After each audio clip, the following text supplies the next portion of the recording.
electricidad a partir de un CD y un embobinado de alambre.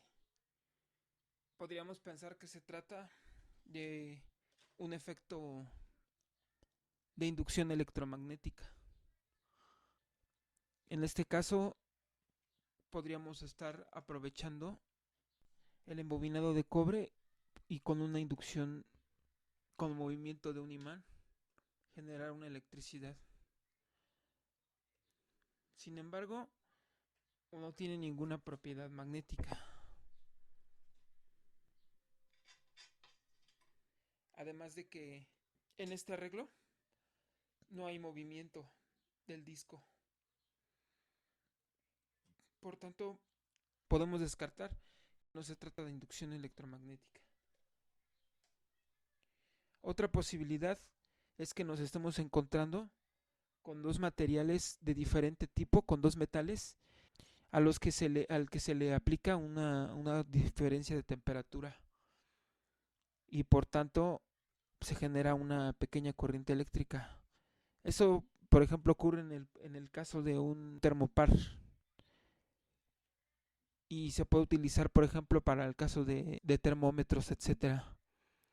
Es un transductor formado por la unión de dos metales distintos que produce una diferencia de potencial muy pequeña, del orden de los milivolts, que es función de la diferencia de temperatura entre uno de los extremos del denominado punto caliente o unión caliente y el otro llamado punto frío o unión fría o de referencia. Este es lo que se conoce como efecto Seebeck. Y entonces ese es lo que aprovechan algunos termómetros para detectar una temperatura. En este caso podemos incrementar la temperatura de este termopar con una llama. Ahí vemos cómo comienza a aumentar la temperatura rápidamente hasta 70-80 grados centígrados. Trabajamos con la temperatura y aquí el equipo nos lo traduce a grados Celsius. Sin embargo, ese no es el caso de este arreglo, porque por principio de cuentas nuestros materiales no están unidos, están separados por un aislamiento. En este caso, en el CD hay una capa de plástico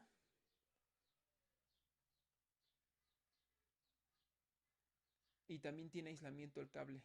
Por lo tanto, no se podría tratar de un efecto termoeléctrico.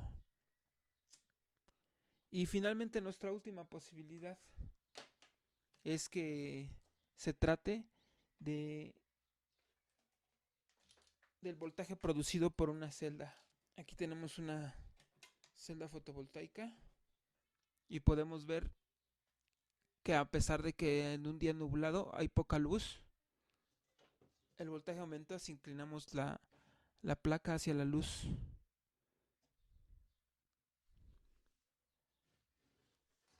Disminuye si lo bajamos.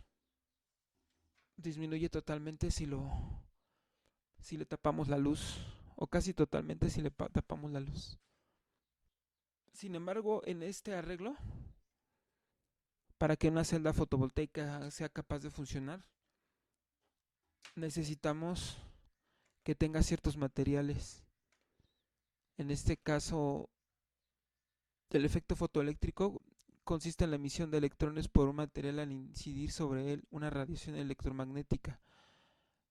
Aquí podemos ver este esquema en donde los electrones se desprenden, los puntos en rojo, de una placa metálica al recibir suficiente energía.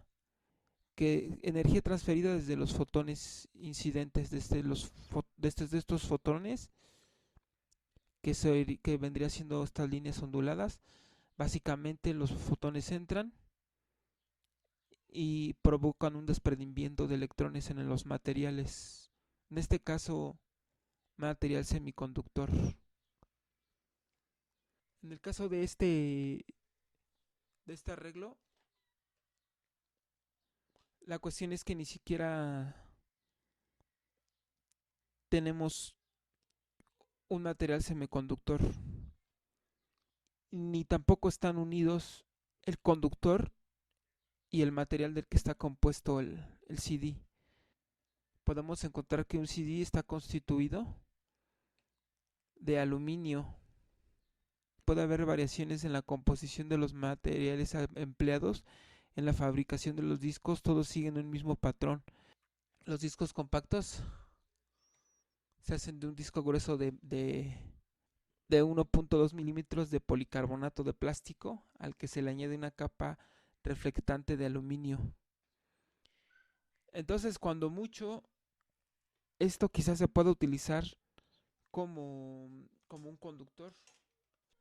Aquí simplemente lo estamos utilizando como conductor.